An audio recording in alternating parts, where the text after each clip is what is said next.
Hey, how's it going, everybody? So back again today with a analysis of a game that I played today. It was a game against the Chess Free app, one of the longer games that I played to try to get some longer games into my general practice. Again, I set it on 60 minutes plus 10-second increment, and I play on the level 10 setting, which is supposed to be about a 1915 ELO rating. So yeah, produces pretty good games, and I thought today's game was pretty instructive and worth sharing, especially a couple different elements which we'll get into as we go here. So I had the white pieces, and I started out with d4, and we went into sort of a normal London, knight f6, and I played just run-of-the-mill sort of standard London stuff, e3. They played e6, and I played the most common move here, knight f3. They played bishop d6, or yeah, bishop d6. And again, I played the most common move, bishop g3, with the idea that if they take, we can just recapture here and open this guy up with free development. It is possible in this situation to just leave the bishop where it's at, play knight bd2, not care about this, recapture with the pawn, and then just have control over e5. So it's important to be aware of things like that. I could also just jump in with the knight. There are a couple different options you could do here. You could take with the bishop. I think this is the engine recommended move, but a lot of practitioners of the London will steer you away from that with the argument that hey, it just develops their queen and that supports a c5 push. So usually people just play bishop g3, and that's what I played. They castled, again, most common move. Here I played the second most common move in this position, bishop to d3. The most common move here is knight b to d2. Normal London system moves, but in this situation I was sort of trying to figure out a way to not have to go into the standard c3, knight b to d2, especially if they haven't played c5. So I don't want to just get this stereotypical London setup with this pawn triangle if black doesn't force it. I want to have some flexibility with, if I do ultimately decide to push the pawn to c4, maybe I want to bring my knight to c3 in some variations. So I kind of shied away from this move, knight b to d2, because I felt like I was forcing myself into stereotypical London, a stereotypical London setup, when it wasn't obvious that I needed to yet, especially because black hadn't played c5 yet. So it's sort of why I steered away from it, but it is the most common move, knight b to d2, but again, I played bishop d3. They played sort of an odd, wild move here, or an oddball move, a6. Most common is like c5, also b6, trying to fianchetto the bishop. But yeah, they played a6. I played knight b to d2, I played c4, but an alternative would be a move like knight b to d2. Again, normal London system. c3. This move, and this is a computer recommendation in this position, because again, this position is hardly reached in any master games or anything, but this is a computer recommendation, but it just strikes me as kind of weird and rigid. Again, especially when they haven't played c5, but for what it's worth, you could also play in this position. You could also play knight to e5 as well. So just a bit of information there. But again, I played c4, again, trying to not be totally rigid about stereotypical London system plans. I want to castle next. If they do this, I've got knight b to d2, and should just be able to castle next, and I feel like my position is fine. So when I played c4, they took, I recaptured, and then they brought their knight in. Here, I played this move, bishop takes d6. I'm trying to remember exactly why I went for this capture. Oh yeah, I mean they are attacking my bishop, and I just want to make sure I get, you know, trade the bishop for the bishop. But the computer here is recommending queen c2, when oddly enough they don't. Well, knight takes g3 is a move, but it isn't the first move that pops up. Actually, the first moves that pop up are knight f6 and knight g5. And again, because this was against the computer, there's a chance they might have played one of these moves. But I think most humans are playing this move, and because that seems like, you know, the main threat, I just want to go ahead and make sure I get the bishops traded. So we trade, and they take back with the c pawn. I play bishop or knight b to d2, and you know they oblige me and capture. And here we got a pretty equal position. Nothing terribly interesting is going on. Each side is sort of completing their development. No real side has an edge or anything like that yet. They go ahead with d5. I retreat my bishop to the most active square for the light squared bishop. They play bishop d7. I castle. They bring their queen to the c file.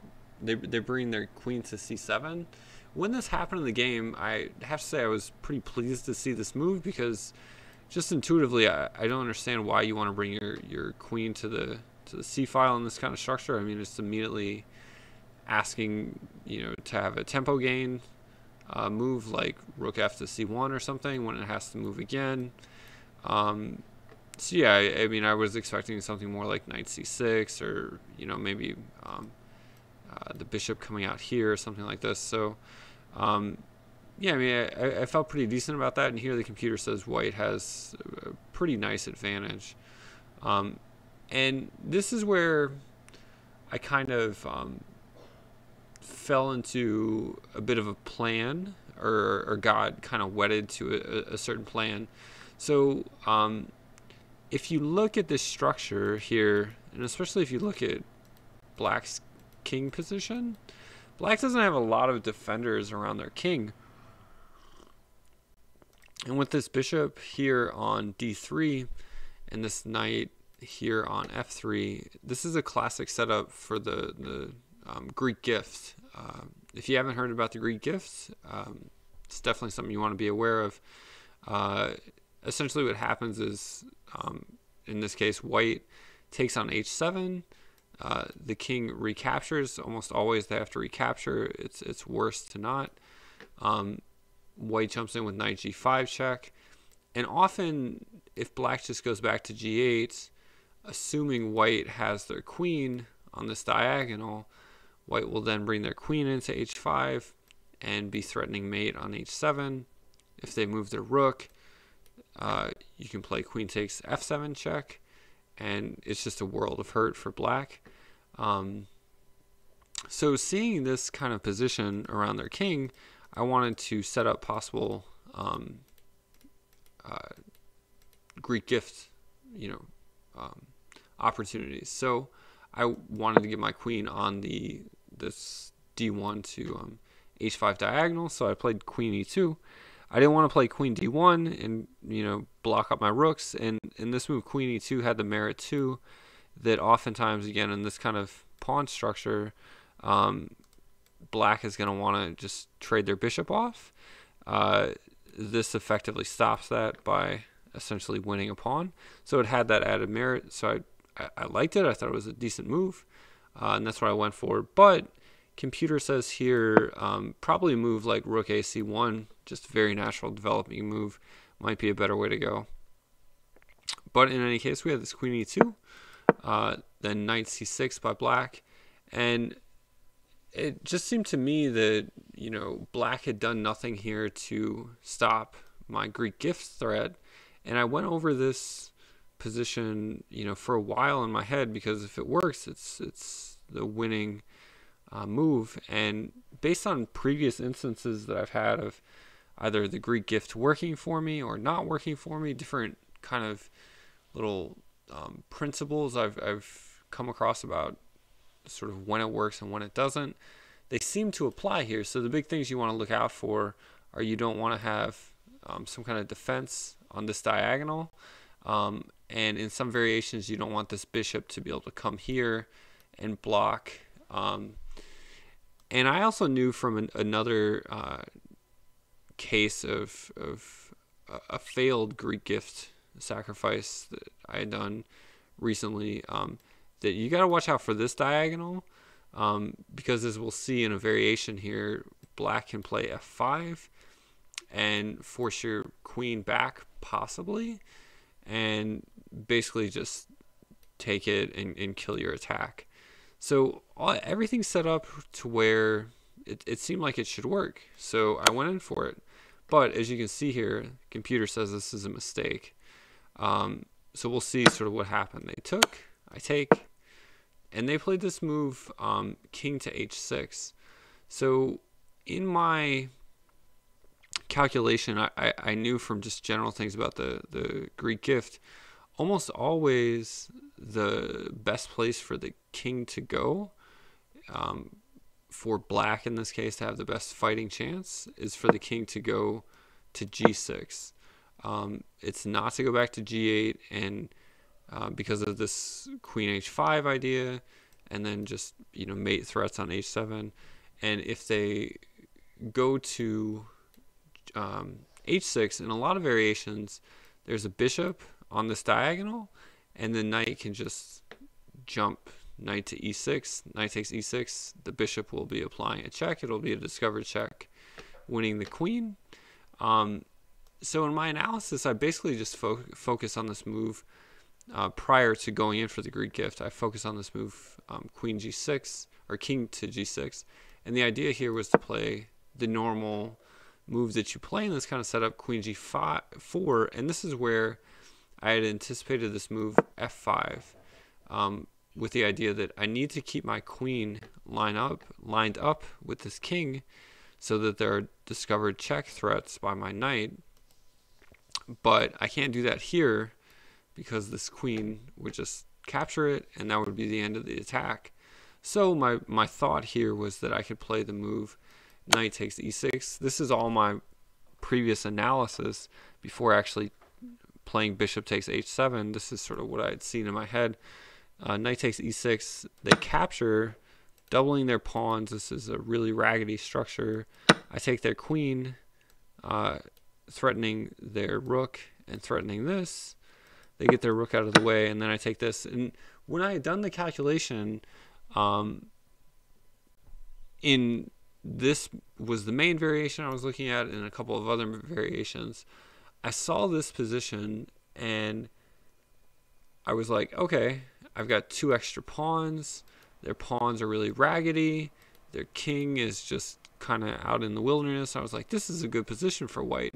And I neglected the fact that, hey, you sacked a bishop when you did this. So white is down a piece for two pawns here. And they've got a fighting chance, but it's not as good as I thought it was, because again, I forgot this crucial fact that I sacked a piece to get all this going. So long story short, this doesn't work even if the opponent plays king g6 here. This sacrifice on h7, bishop takes h7, doesn't work even in this best case scenario that I thought I had accounted for. But again, they didn't play that. They played queen or king to h6, and when this came up on the board, I was like, uh-oh, did I mess something up? So I played the normal move you do in this position, queen g4, and then this is basically why this does not work. They have this move g6 with the idea that they can tuck their king and sort of run away, depending on how the variation develops, and we'll sort of see that here. So I played queen h4, they king g7, queen h7, king to f6, and then I lined my queen back up with their king and tried for setting up some kind of discoveries. I'm not sure. Turns out I should have played a move like f4. Sort of best play variation here would have been like f4, queen d8, and rook fc1. When my attack is basically fizzled out, their rook can't come over, thankfully, because this would be checkmate. But my attack is really fizzling out, and black is doing like amazingly well in this position. And it's hard to give up on your attack in such a situation, to say this is actually the best you've got. And I was hoping that it was going to work. And this didn't seem sufficiently fighting to me. So yeah, instead of this move f4 and then rook fc1, I played again queen h4, lining the queen up, and now they can bring their rook to h8 because I don't have this threat anymore. And I played basically the only move, I think, in this position, or at least the best move, and that is this double check. When you get a double check like this, long story short is the king has to move. I'm not letting the king escape this way, and I'm thinking, okay, this gives me some kind of shot. So they retreat to g7. I play queen f6 check. They go to g8, and at this point I was like, yeah, this is not going well. And I notice now they have this mate in one threat that I have to do something about, and essentially I've got to play knight g3. Yeah, so this Greek sacrifice attempt didn't work. I knew I was in a losing position, and for me, there's a few things I'm working on. One is time management, and another is trying to fight when I'm in losing positions, trying to fight effectively and just hope my opponent gives me a chance at some point. Because, you know, at our level, you know, we're not grandmasters. People make mistakes, or in this case, the computer will make mistakes. And a losing position is not a lost position. I'm bad, I think, about sort of checking out psychologically when I know I'm in a losing position. And so, yeah, this is something I'm trying to improve on. So that's basically what I'm going to be doing, you know, starting at about this point, is trying to play good moves, and trying to get counterplay in some fashion. So they play e5, and I try to get counterplay. So I get my pieces into the game. I line up against their queen. They take, and I take back with the pawn. So the computer says here I should take back with the queen, but intuitively that doesn't make a lot of sense, because at least I've got this pressure. They can't move their pawns forward, not necessarily the case that they would want to move their f-pawn, but the queen in this position around their king at least has latent threats. And yeah, that was my basic idea there. They play queen a5, and again thinking, hey, I've got you know, a bad position, I got to get some counterplay. The main threat, or way to a threat, that I was seeing was to push my f-pawn to f5 to try to take here, to try to threaten checkmate. If they recapture, I can take here. They take back, I can take here and possibly come in here. That was the quickest road I was seeing to some kind of counterplay, so that's why I went with f4. They came in with their queen, not worrying about grabbing material here, but trying to get active. Makes total sense. And the idea here is that one main idea here is that in some variations, if my rook comes off the back rank trying to assist in all those captures that I just talked about, queen c1 just wins a rook. So that move is particularly annoying. And here I'm thinking, outside of that fact that they're slowing down my f5 push, if they play queen takes d4, that could be annoying for me. Although in this particular case,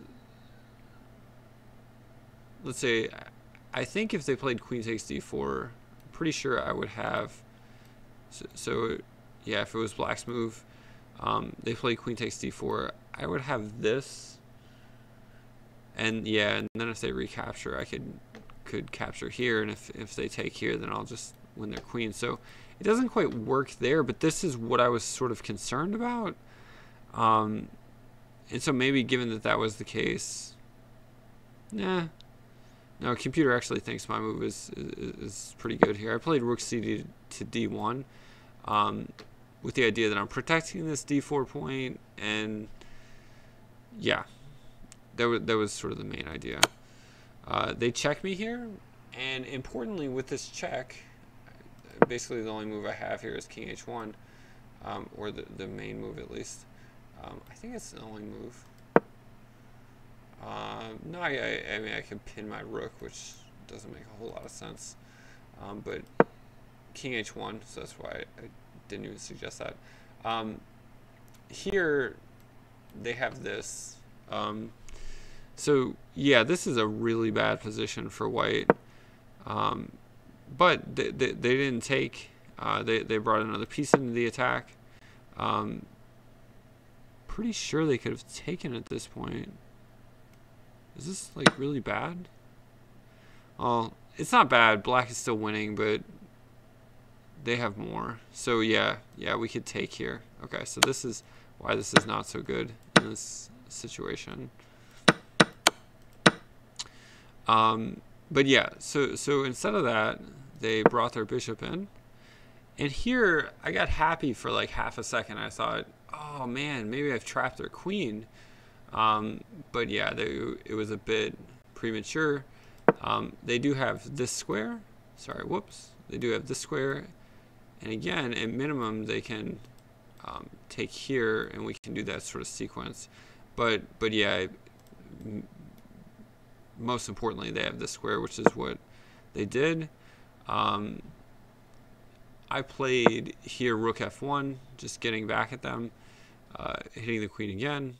And the computer made a mistake here. They should have taken this pin knight at this point.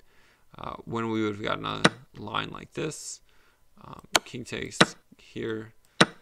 And here, I mean, 5, 6, I've got a pawn and a rook against 2 minor pieces. So maybe I've got some fighting chance in a practical game at least, but from an engine evaluation perspective, black is like -5 here. So, I mean, it's not very good. But yeah, they took the pawn instead. So I was happy to see their queen get out. And here's a case where I was trying to play tricky. So this was a case where I wasn't necessarily trying to make the best move, but I was essentially going for tricks because it's a lost position in any case. So the computer says the best move here is this f5 push. When you have something like bishop h3, and the idea here is this is threatening checkmate. You have to play rook g1, queen f2 coming in, rook d to f1, queen takes d4, and then looks like, yeah, we're getting this queen trade. And yeah, black is just up a piece and a pawn here. So I mean that's no good. So instead of something like that, I went for this move rook c1 with the idea that if they try to curtail any possibility of attack I have by trying to like force a queen trade or something,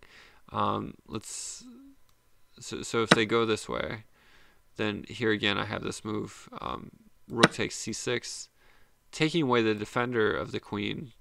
And best move for black here is queen takes f6, rook takes. And black is still better, but white has drastically improved their chances of possibly pulling something off here. So that was the main rationale for it. Computer did not go in for that. They went in for this mate threat here. And the point is I can't take this bishop because if I do, they have mate on h2. And things are just falling apart here for white. So I go ahead and defend the mate threat. Computer says best move here is to actually play queen takes h8 and just give away your queen, getting rid of this attacker on h2. But I mean, that's really hard for a human to play a move like that. They go in for bishop takes g2, best move in the position. here, and now they take here. And yeah, this is just done for white. They play queen d2, and with all the threats, the bad sort of material situation, I just resigned at this point. So I felt like, I gave a good fight. I didn't immediately resign when I figured out that my Greek gift didn't work. I gave it a good fight, but yeah, they never really sort of gave me an opportunity to get back into the game. So if we look at the report here, what we see is essentially that. So everything is sort of even-ish as it normally is in the opening phase of the game. I had a couple opportunities for a slight advantage at some point, but at our level, again, a lot of that stuff doesn't mean a whole lot. And the big issues came again in the middle game, and I misevaluated the potential for the Greek gift here. And this is essentially what the game centered around. And again, the takeaway here is that, for me, is that they had this move king h6, which they don't have in most successful versions of the Greek gift that you might see out there. And black, again, doesn't have this move king h6 because usually there's a bishop on this diagonal when white can just play like knight takes e6, hitting the queen, or usually the queen is on d8. But yeah, this is the main reason. So just sort of adding this to my general set of principles of when the Greek gift does and doesn't work, in addition to all the other things of not having a lot of pieces on this diagonal, or in some cases on this diagonal, and sort of being aware when they can push f5 and push your king back, or push your queen back, and when it's possibly something that can be captured. Outside of all those possible things, also be aware if there are situations where they do have king h6 because there's not a bishop on this diagonal. It's important because they've got this move g6 when they can just tuck their king away to g7. So interesting game. I thought it was a good example of kind of mistakes I think that people at my level make.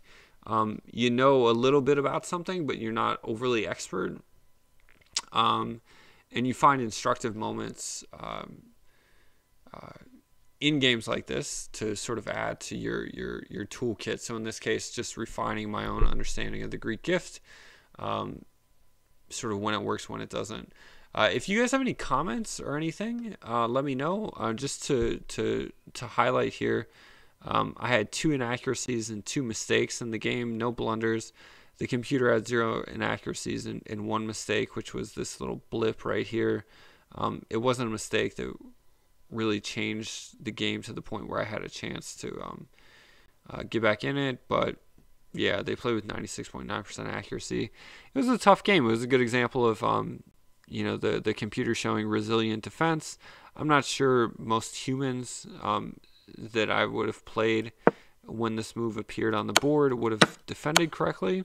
I mean, some would maybe, but yeah, it's a testament to how the computer can, have good defenses and really sort of come back at you. Again, this is the level 10. It's supposed to be 1915 ELO.